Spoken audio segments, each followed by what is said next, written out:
the application of interest. When the government borrows money from the Fed, or when a person borrows money from a bank, it almost always has to be paid back with accrued interest. In other words, almost every single dollar that exists must be eventually returned to a bank with interest paid as well. But if all money is borrowed from the central bank and is expanded by commercial banks through loans, only what would be referred to as the principal is being created in the money supply. So then, where is the money to cover all of the interest that is charged? Nowhere. It doesn't exist. The ramifications of this are staggering, for the amount of money owed back to the banks will always exceed the amount of money that is available in circulation. This is why inflation is a constant in the economy, for new money is always needed to help cover the perpetual deficit built into the system, caused by the need to pay the interest.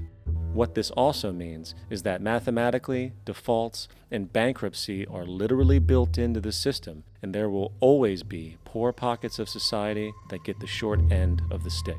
An analogy would be a game of musical chairs, for once the music stops, somebody is left out to dry. And that's the point. It invariably transfers true wealth from the individual to the banks.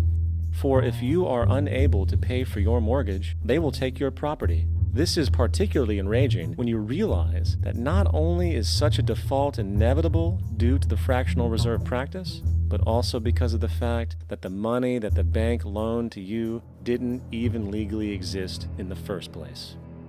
In 1969, there was a Minnesota court case involving a man named Jerome Daley, who was challenging the foreclosure of his home by the bank which provided the loan to purchase it. His argument was that the mortgage contract required both parties, being he and the bank, each put up a legitimate form of property for the exchange. In legal language, this is called consideration.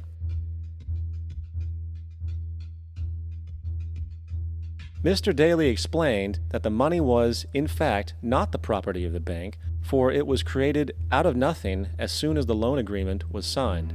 Remember what modern money mechanics stated about loans? What they do when they make loans is to accept promissory notes in exchange for credits. Reserves are unchanged by the loan transactions, but deposit credits constitute new additions to the total deposits of the banking system. In other words, the money doesn't come out of their existing assets. The bank is simply inventing it, putting up nothing of its own except for a theoretical liability on paper.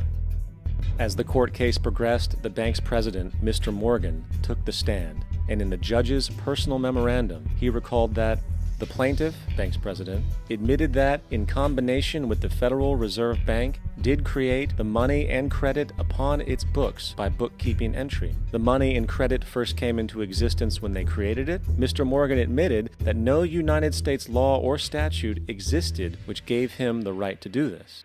A lawful consideration must exist and be tendered to support the note.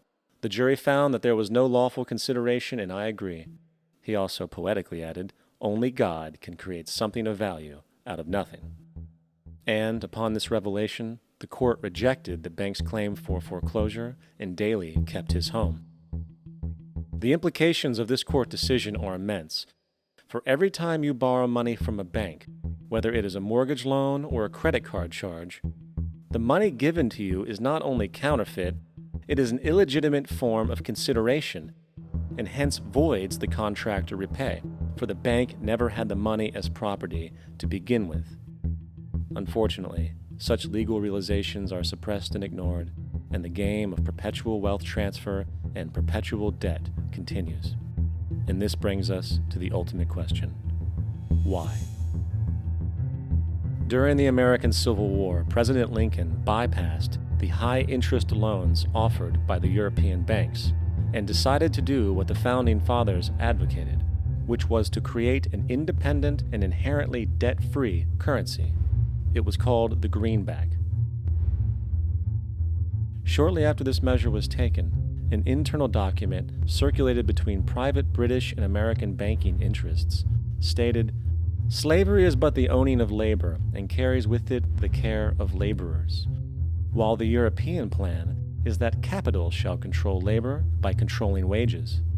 This can be done by controlling the money. It will not do to allow the greenback, as we cannot control that.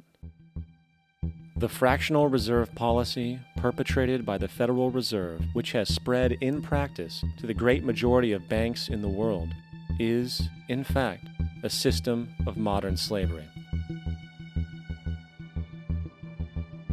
Think about it.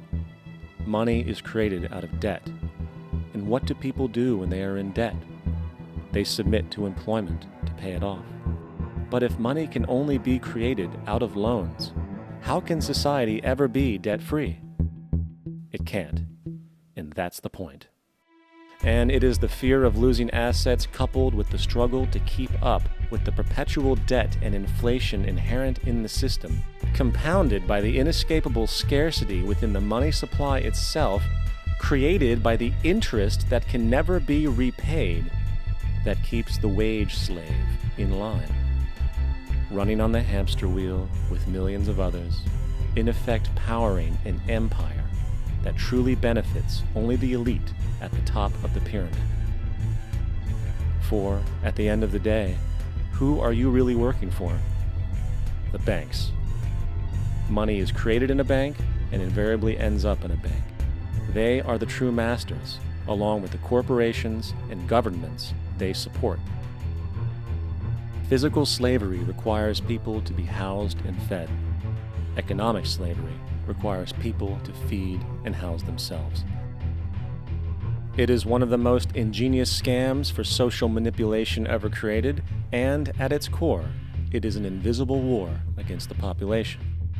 Debt is the weapon used to conquer and enslave societies, and interest is its prime ammunition.